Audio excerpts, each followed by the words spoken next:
We asked students 21 questions to get to know them, their program, and their experience at Salus University.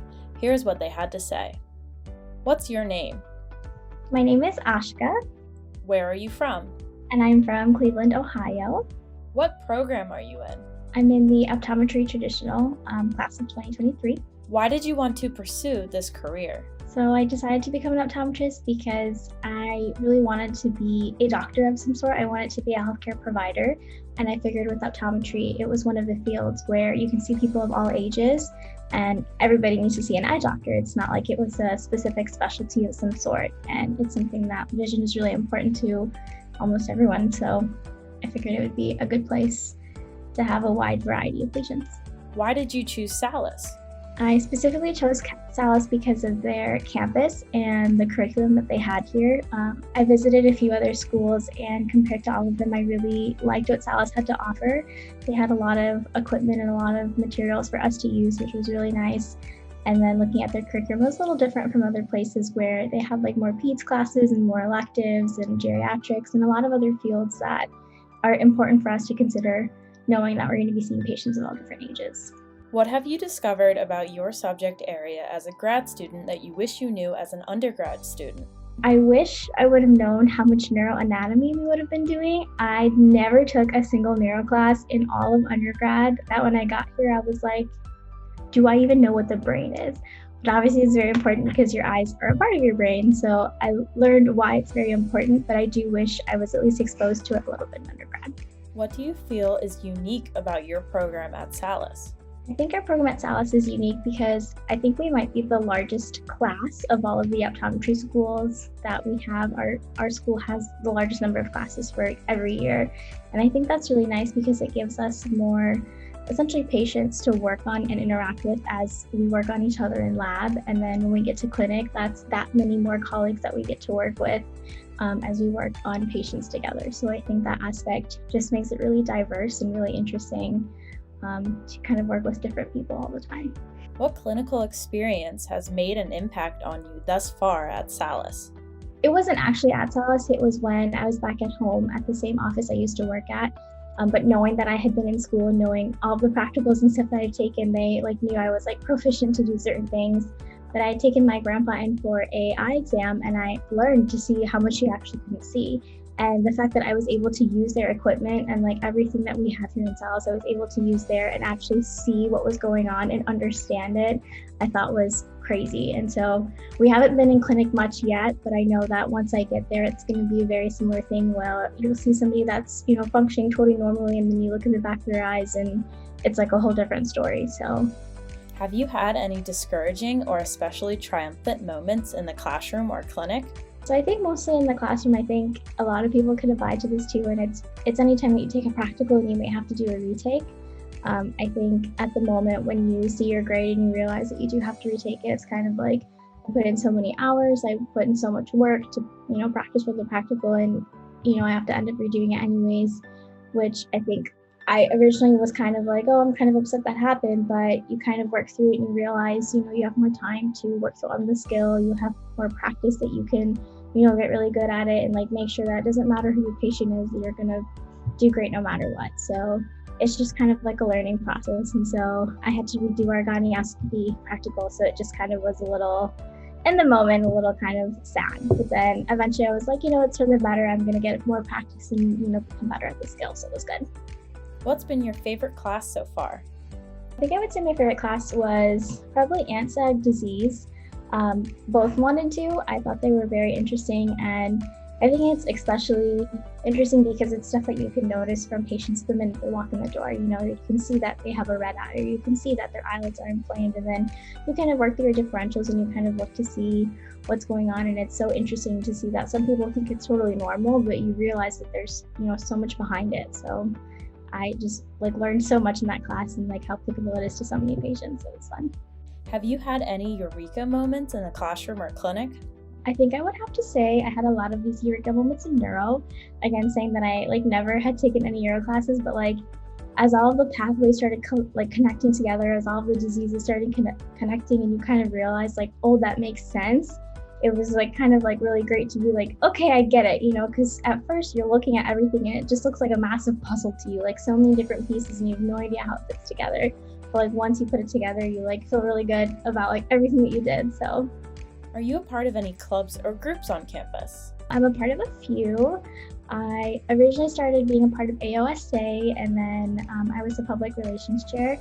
Then that position ended, and now I'm in SOSH, which is the serving humanity, or student optometric serving humanity.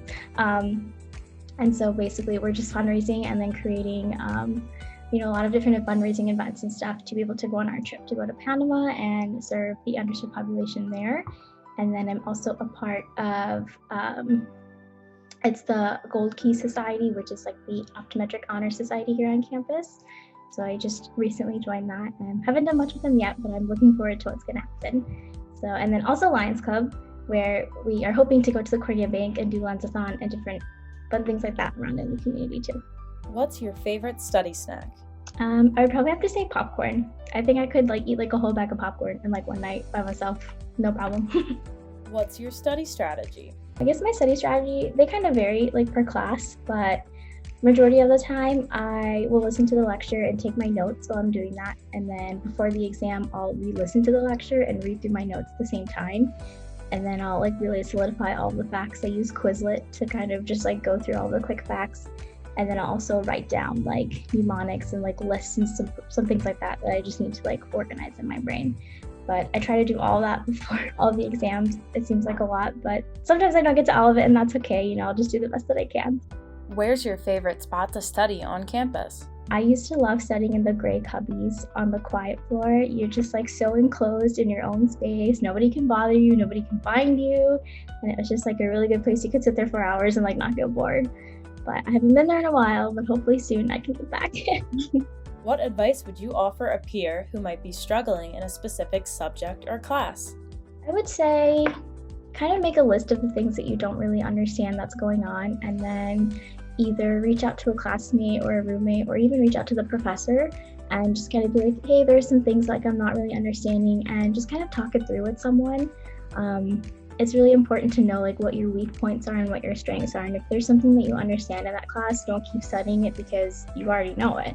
So just kind of start focusing on things that you know are a little bit more challenging and you may be like putting off because it's challenging. Like you're gonna have to tackle it one day. So you might as well like go head on with it, and then always ask for help if you need, because like no one's alone here. Everybody's going through the same thing, or people have already been through it. And so it doesn't hurt to ask, and everyone's always willing to help.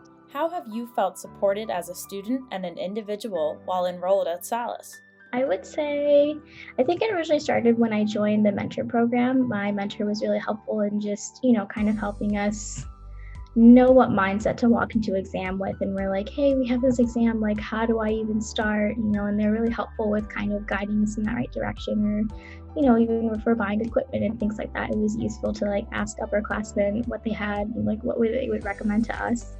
In addition to that, I think the TAs that we have like in CS and Optics Lab were really helpful, because not only like did they enjoy being there, but they also enjoyed helping us too. And so you could spend as many hours as you want there until you understand everything that's going on. And then, you feel confident about the material that you could go home and, it's just like a nice feeling to know that other people are out there and like everybody, like I said, is like a community. And I think the mentors and the TAs and a lot of the professors even like are very helpful. You can, go into their office anytime and talk to them or email them or stay back after a Blackboard collab and they'll answer questions for you. And I think like they really help support the fact that, all of this is new to us and we're kind of everyone's starting at different groundworks and we're all trying to get to the same place. So where's your favorite place to chill between classes, on campus or in the community at large? I would either say like on the bottom floor of the LRC, kind of by the pond, or in like any of like the connecting places by the pond where like you have the glass windows like looking outside. You always like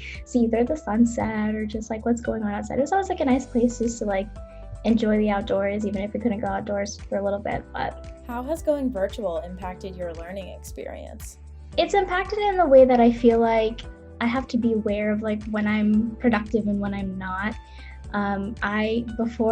Before the pandemic and everything happening, I was never a homebody. I would always study at school. I would pack at the morning for my whole day. I would pack lunch, dinner, snacks, everything, like a change of clothes if I needed it. And I would literally stay at school from morning to night if I needed, because I knew if I wasn't home, I would be able to focus and get my work done. So as soon as everything went virtual, I was kind of like, home is my comfort place. It's not my place to sit and study. So I had to start creating new places to kind of separate everything. I would, set up desks in different rooms and like kind of just like enclose myself in that space to put myself in that mental mindset of like, okay, focus, get work done. Like you can't just sit on your bed all day and watch TV. So I think that was my biggest struggle, just like kind of adapting to that. What's the first thing you want to do once the pandemic is over? I would say like go and see all of my extended family. Almost every year we'll have either like an engagement or a wedding or a baby shower, and like we have been saying how it's been so long since we haven't seen each other. And I have family like all over the country, like in Alabama, California, Chicago, and like it's so nice when you get together at least like once or twice a year. So that's like what I'm looking forward to most. What advice would you offer an undergrad considering pursuing an advanced degree in this field? I would say to anybody who's considering it to just kind of put themselves out there, get out there, dip your toes in the water. I personally started working as a tech, and I think that's what really exposed me to the field and like really had me grow a new appreciation for it other than what I already knew before applying. And it was really nice to, learn how to do a visual field as a tech or take BAs and, take an opto photo of the fundus. And even though I didn't understand what was happening then, it was still very interesting to kind of go through that and work with patients every day to understand like what was happening. And so for anybody who's thinking about optometry, and if you're looking for a job, I would say get out there, like see if you can find a tech job. I feel like shadowing like barely exposes you to what's happening. Like I think you should really get your hands-on experience with it and, just kind of put yourself out there so that you can start making your connections and start building your experiences early on. To learn more about Salus University's programs, visit salus.edu/academics.